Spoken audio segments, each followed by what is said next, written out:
Some More Outdoor, episode 24. Welcome to Some More Outdoor, where we speak with authors, entrepreneurs, and business owners about how the outdoors has affected their life and their projects. This show is to remind you of the healing properties of the outdoors. So, are you ready to learn what the nature effect can do for your life? Well, here's your host, Brett Trout.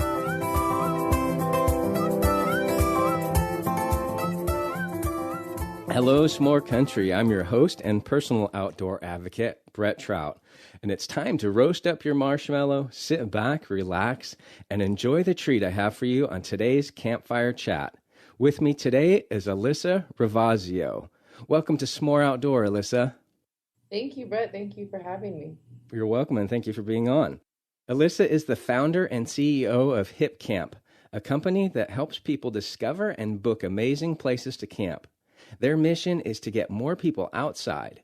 She has a degree from UCLA in digital democracy, and her deepest passion is helping shape how the internet impacts our humanity and our planet. Well, Alyssa, I've given S'more Country a little overview about you. Why don't you dive in and just tell us more about who you are and a little bit about your business? So I'm a California native, born and raised. I grew up camping and swimming and fishing and just spending a lot of time in the great outdoors. I started Hipcamp about 2 years ago now. And the company really, was born out of my passion for the outdoors, the problems I was seeing around our park system. At the time, California State Parks was threatening to shut down over 70 of the parks in their system. And I had had a recent camping experience where I'd spent hours and hours looking for somewhere to go camp. Anywhere by the ocean would do. Found the whole process extremely frustrating, finally chose a spot, arrived, and discovered that I'd somehow missed the most important part, which was that there was an amazing surf break and everyone had their boards, and mine was 5 hours north in San Francisco. And it really highlighted for me kind of what a big opportunity there was to make the outdoors more accessible and to hopefully get more people outside and help keep the parks open. So that has really been what I've been working on and working towards for the last couple of years. Yeah, and I've been following you for the last few years and just seeing how it's been expanding to, just out throughout California and potentially through, I know your goal is to get it all across the United States, correct? Yeah, we're actually live in Florida and Texas and soon to be Oregon, Washington, Colorado. And we should be national coverage by the end of the summer. Oh, that's so much fun. And just want to thank you for what you're doing. Your website is very easy to find stuff on. So I just want to thank you up front for what you're doing, because I think it's, I use recreation.gov to book sites up in like Sequoia and Yosemite, but it's so massive and so difficult, to really use, that you guys are making it so simple for us to be able to get out there and camp more in different places and find different places. So that's great. So I always like to start off, Alyssa, with some type of nature quote or mantra that you live by, something that how S'more Country can actually apply it to their life, or maybe just get inspiration from it. So what quote or mantra do you have for us today? So I have an old Apache blessing.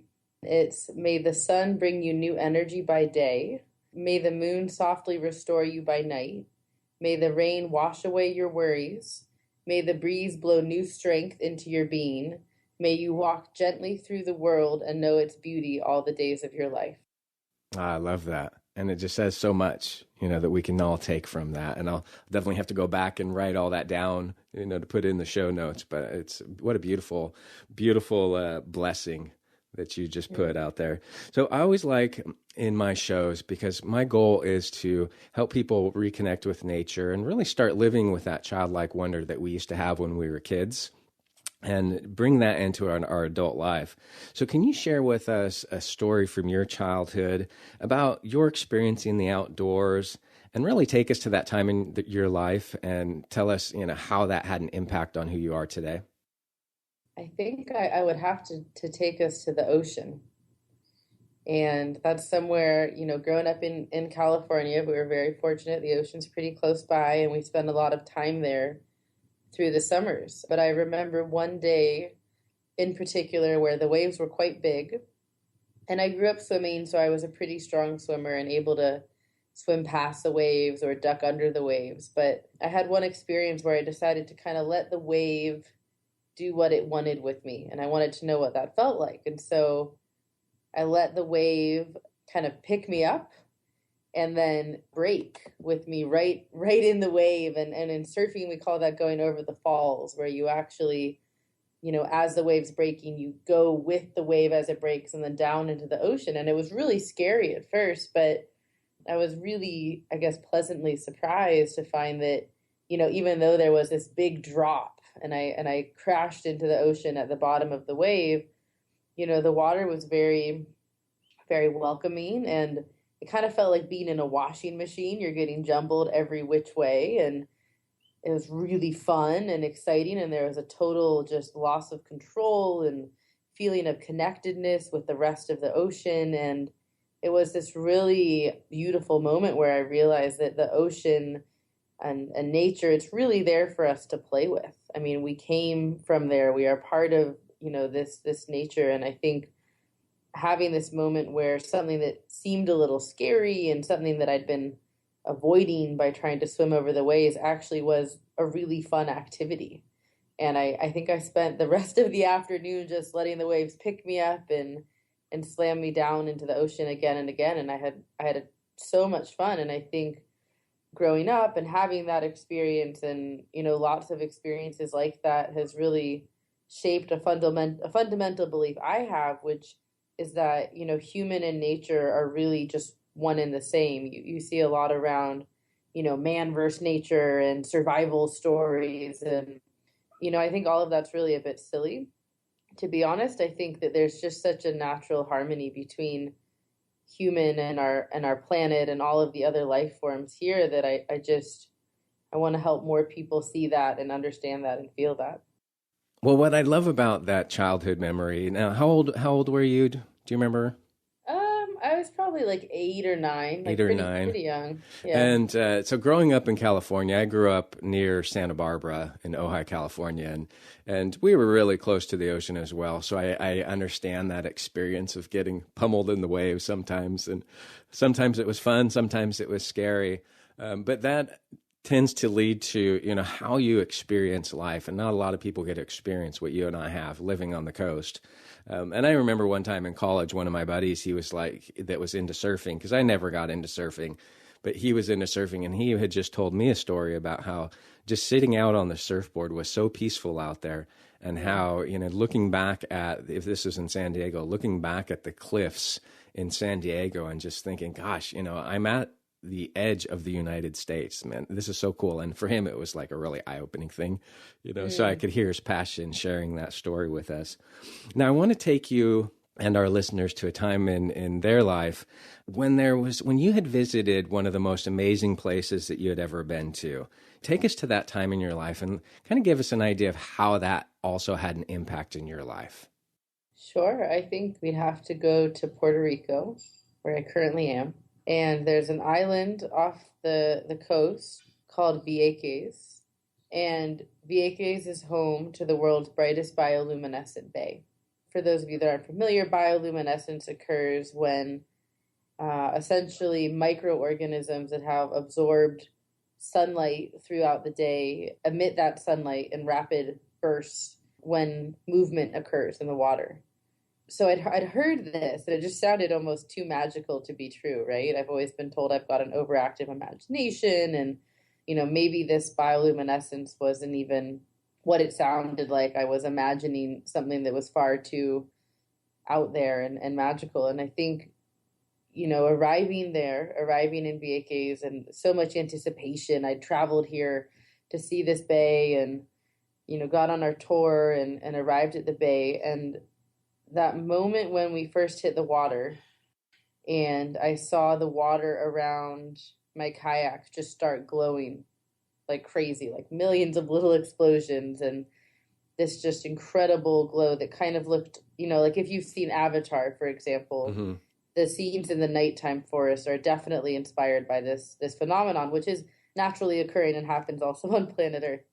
And it was such a cool moment where I realized that the planet is just so much more magical than even I could imagine. And there was no limit to what I could explore and what I could experience. And I just needed to keep getting out there. And, it was really, I guess, humbling in a way too, that this is the planet we live on. And it just felt like we were so lucky to be here. And, I think the other thing was I tried to take photos of it. Of course, I wanted to show my friends back home. I was traveling by myself, and I wanted to have other people see this and believe it with me, that this really existed. And unfortunately, or perhaps fortunately, the camera is really hard to capture bioluminescence. The shutter speed isn't long enough. And I had this really frustrating, first 15 or 20 minutes where I was trying to take photos and it just wasn't working. And eventually I realized how kind of cool that was, that my eye was actually doing a much better job of capturing this magic phenomenon than the camera was. And it made me feel like really at home and where I was meant to be, and in an environment that was truly inspiring. No, and it's such an amazing thing, because my wife and I were just watching a recent TV series that had that same type of thing with luminescent butterflies. Now, I don't know if there really is, but I totally understand what you're saying, and how the outdoors, there's so many things in the outdoors that just can be so magical, and that not a lot of people really get to experience living in, say, San Francisco, where you guys are based out of, correct? Mm-hmm. In San Francisco and downtown. I mean, you guys live by the ocean and stuff, but just the constant noise and city life up there, where I'm at in Fresno, people take for granted the beauty that's around them sometimes. And so that's my job. And it sounds like it's what your passion is too, is to help inspire people to get outdoors more and spend a lot more time outdoors, just really connecting with nature and understanding that the power that nature can have in our lives, and from what I'm gathering, it sounds like you love the water, correct? Yes. Yes. Kayaking, surfing, swimming, all that good stuff. Awesome. And we're talking about what I've come up with a term called the nature effect. So just a term that I needed to label for myself, how nature has an impact in our life. So how does the nature effect have an impact in your business and your life today? I think the nature effect is why I started Hipcamp, was to share that with more people, and based on a fundamental belief that the more people we can get outside, the better off the human species and the planet will be as a whole. Yes. For a number of reasons. So definitely a believer and hopefully an evangelist. For me personally, I think spending time outside is really important to my just daily or weekly routine of, we're starting a company, we're venture backed, it's very high pressure, there's very high stakes.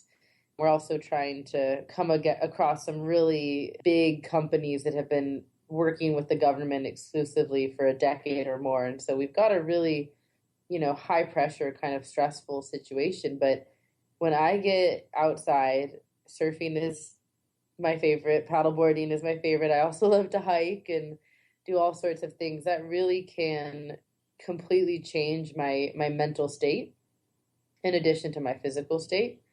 And without that, I don't know how I would be able to accomplish what I do. It's a very important part of unwinding and recharging.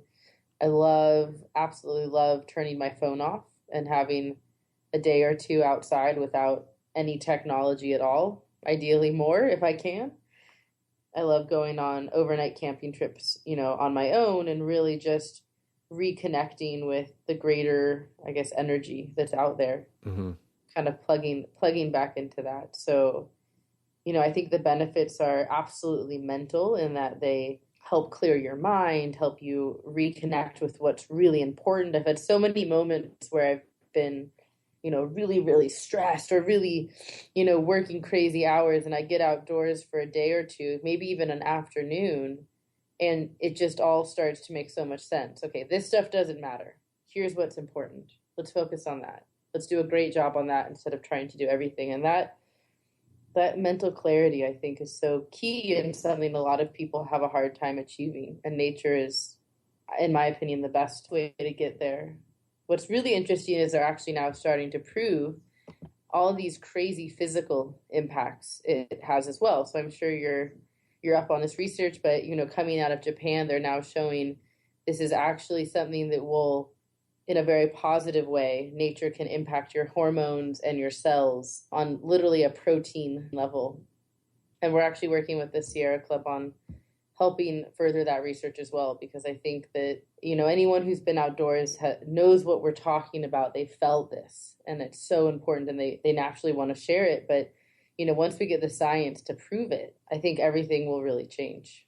Yes. And you mentioned it too, is I have been doing that research of just different types of research because I wanted to figure out, the impact of the nature effect on my guests, but also on those people that don't spend time out in nature. So I started looking into the impact of stress in our lives. So I've got 4 different shows where I talk about stress, what causes stress, how nature and forest bathing, which came from, Japan's study in the outdoors, can have an impact on our cortisol levels, which has, and then the phytoncides I talked about in an episode in February, the phytoncides and Mycobacterium vaccae, and the importance of that. So, I'm glad that you're working with the Sierra Club to help further the study, especially in the United States, because there's so much and there's such a great connection out there. And you said a lot of information around how the nature effect has an impact on you. And for those of you that are out there that are driving to work this morning, or you're at the gym right now just listening to what Alyssa had to say, she's a CEO of a company where she's trying to get to help people reconnect with nature, but she's got a lot of stress in her life that she has to deal with as well. She's got venture capital, people that she's accountable to, that she needs to be able to produce results for. And in an environment like that, it can be so stressful for her that she knows the importance of getting out and surfing, paddleboarding, going on an overnight, camping trip with just herself, or just spending a day where she doesn't have her cell phone on. It's so important that you get that message from her on how she's running her life and her business as well. So thank you again for sharing that, Alyssa. And I want to dive into specifically where we talk about your business now and the inspiration for Hipcamp. You talked a little bit about it in the beginning, but really I want to hear, your passion around starting Hipcamp and what your future plans are for it. I think that a lot of what I just said is probably the inspiration piece, which is a recognition that the more people we get outside into nature, the happier they will be, and that will radiate outward. And there's just enormous impacts on a human for that time they spend outdoors. But additionally, I think a big inspiration for us is this recognition that if we don't inspire more people to get outside, they're going to have very little reason to be excited to protect it. We need to get people outside for them to recreate and to enjoy the land before they'll ever, vote for a bond measure to protect it. And so we wanted to really reach the millennial generation. We're targeting, this upcoming generation that will decide the next 6 presidential elections for the United States, and really trying to make the outdoors something that is accessible and relevant and part of a, daily or hopefully, weekly routine. I guess I told a story already about, looking for a campsite to start New Year's by the ocean and just, feeling really overwhelmed and frustrated that I had to go to the state park website, the national park website. I had to figure out what county parks there were as well. It was a total, fragmented, confusing mess. And I'm, I love the outdoors. I spend a lot of time outdoors, but I'm not one of those pro campers that just know all the best spots and, are on I call it the inside club. I'm not one of those people. And so for me, it almost made me not want to go. I thought about giving up multiple times in the process of just figuring out, where I could go camp. And, having that whole experience and understanding the larger context of, visitation at a lot of our parks actually decreasing and parks needing to shut down because there's not enough revenue or visitation. It really showed me that there was, 1, a huge opportunity to create a business that people needed, and 2, to have a really positive impact with that business. That impact being getting more people outside. So that, I guess, all led me to start Hipcamp. And since then, it's been interesting because the first version I built on my own, just, because I was in between things and I love to program. So I just built this website just for me. And then people saw it and they were like, oh, I have this problem too. This is great, but can you add more parks? I need more campgrounds on here. And it really has just kind of snowballed from there. We're looking this year to expand nationally. We're looking this year to start taking bookings on the website so that people can actually begin and end their camping discovery process on our website. We're experimenting with a few exciting ideas, specifically around land trusts. And a lot of these land trusts have huge properties that are protected lands and absolutely stunning, but currently aren't really accessible to the public. And working with land trusts to try to open up access to these properties, as well as, private landowners like a rancher or a farmer. We're trying a lot of things this year and really staying focused on our core mission to help people discover and book great places to camp. I love exactly the direction that you're going with it and what you're doing, because yes, it's very confusing to try and find different places. I've created a couple different maps on my site just with where the state parks are and where, well, not necessarily the state parks, but the park and rec for specific states. And then and they're just clickable maps that'll take you to the websites for each state. And Cool. then for where the national parks are, just something simple. But what you guys are doing is just awesome, and I love it. And I love seeing the direction of it and how now you're working with land trusts or trying to get more land as accessible for us rather than just the state parks and the national parks. I think that's really cool. Now, how did you come up with the name? To be honest, it was a friend's idea. And I just felt it encapsulated kind of what we were hoping to accomplish, which was to really make camping something cool and modern and relevant. And hip. This new generation. Yes. And hip, Yes. exactly. Cool. And then on top of that, the domain was available. So it was really a no-brainer. Right. Well, that's so cool. So I want to move on to how you feel when you talked a little bit about it, but how you feel when you don't spend time outdoors. And those are negative effects that you see in your life and business. And then how do you make sure that it's the most important thing that you do? That's a really great question.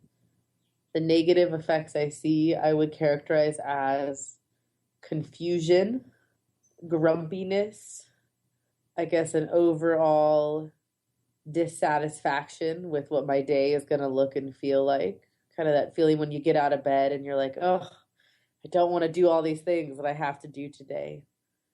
It really, for me, starts to build up to the point where I'll forget that I haven't been outside in a few days.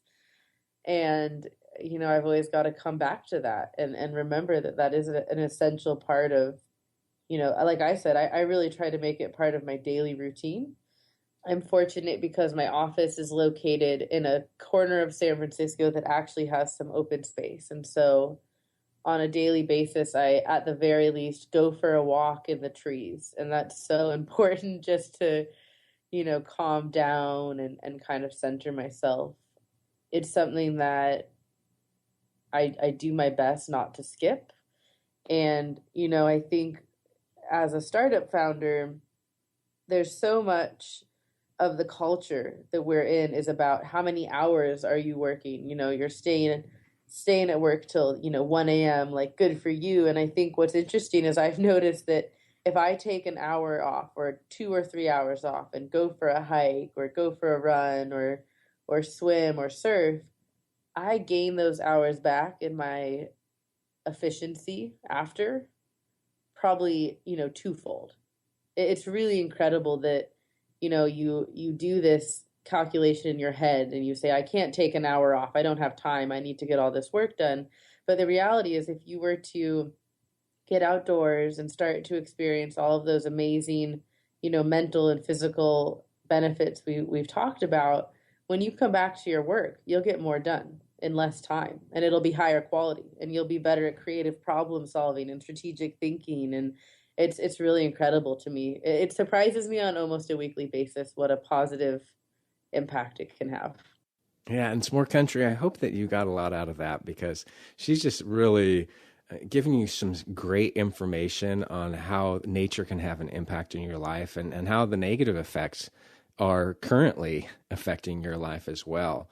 And I was just reading an article recently about how, we start certain blocks of time, we start them with high energy, but towards the end of that block of time, that are whatever it is that we're doing, whatever type of work it is, that we're more drained, and we need to take that break and get away, because we'll come back more refreshed and more alive. So definitely thank you so much for sharing that great information with us, Alyssa.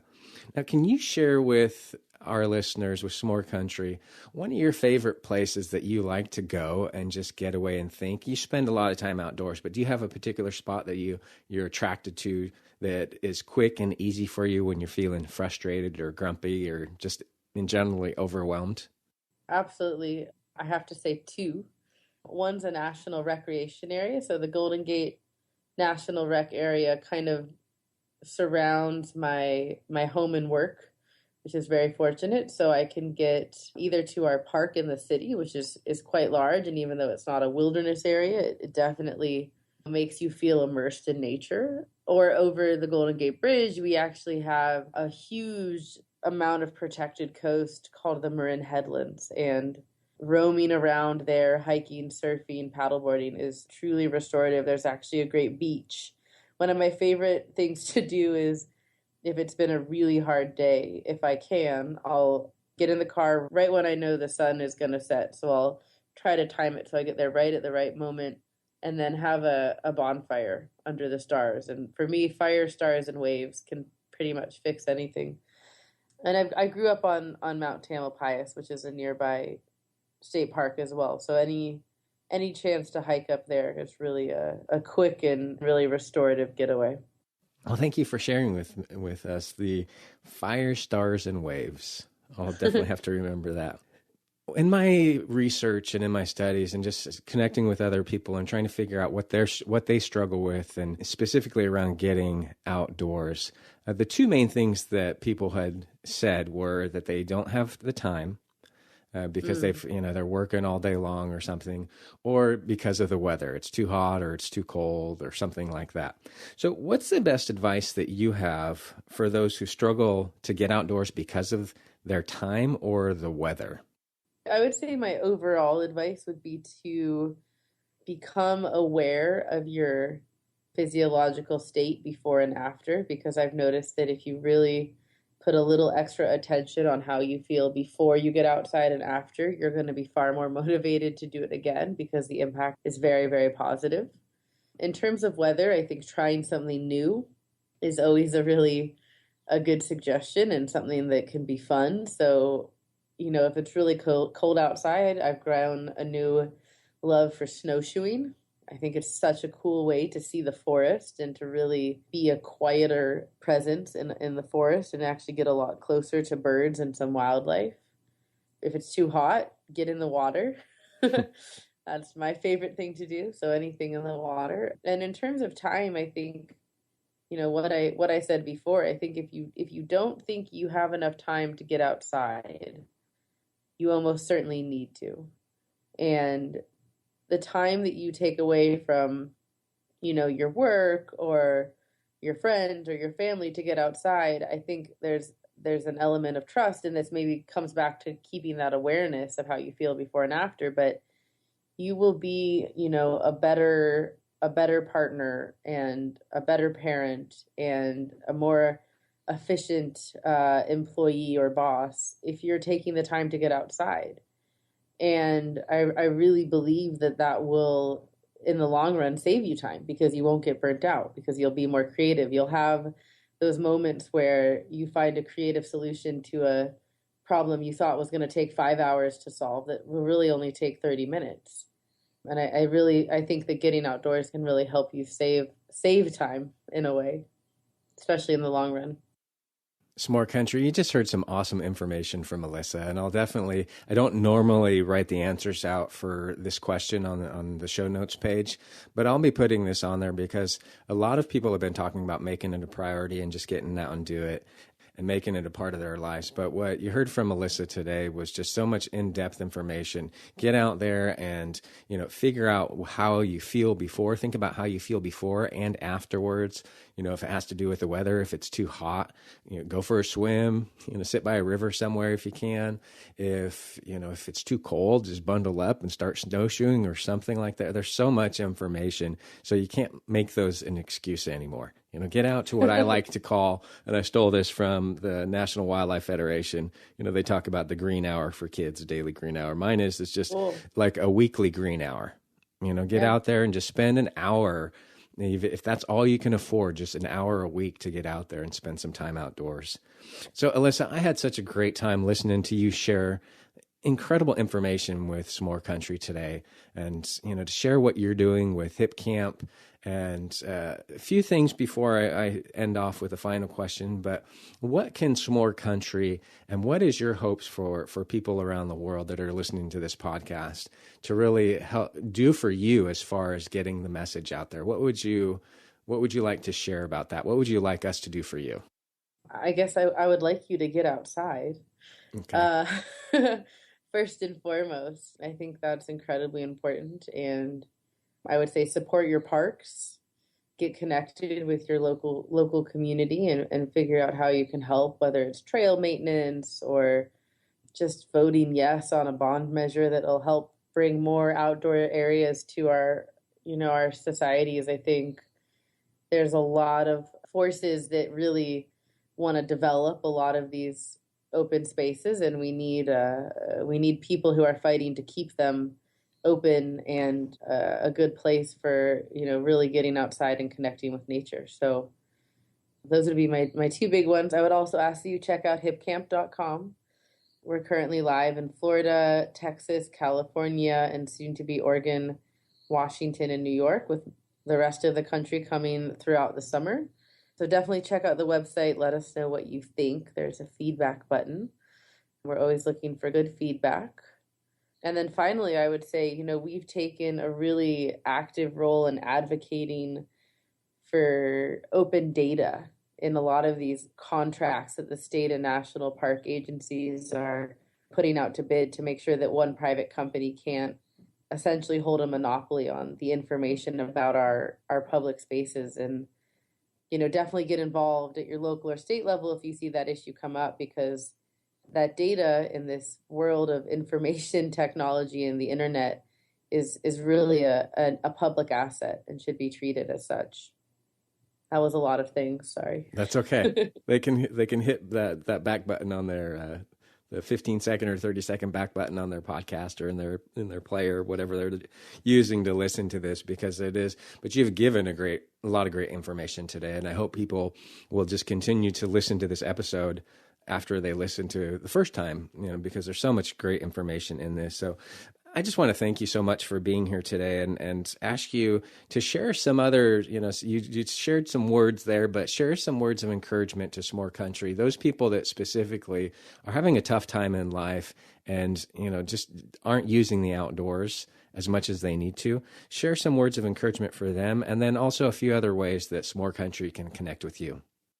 If you're having a hard time getting out there, it seems too time consuming or too expensive or too dangerous, to just really start small. I think a walk through your local park and just sitting down next to a tree and just feeling that calmness is a great place to start, and you can build from there. But there's no need to jump into a 6-day backpacking trek across the High Sierra. I think a lot of the media and marketing around the outdoor industry has started to really push forward the more hardcore adventure climber as the image of an outdoors enthusiast, but the reality is that that's not something that is the right fit for most people. Mm-hmm. And so finding the small ways to, integrate nature into your life and integrate the outdoors into your life is really important. And you might be the next person to start a company like Hipcamp or start a company like S'more Outdoor or REI. You just never know what you're going to find out there. Exactly. I think that, the outdoors are a source of huge inspiration. I think most of my good ideas have come from being outside. That's where I do my best thinking. And, I think especially if you're at a place in your life where things are a little harder, maybe you've had some setbacks, maybe things aren't going the way you hoped or expected them to, that's an even better reason to get outside and reconnect with nature, because that's where we came from, that's what we are part of. And so much of our society has really evolved to separate us and cut us off from that greater energy, but it's all part of us. And I think getting outside really can help you connect with that energy and recharge and tap into something that's, much bigger than just you or me.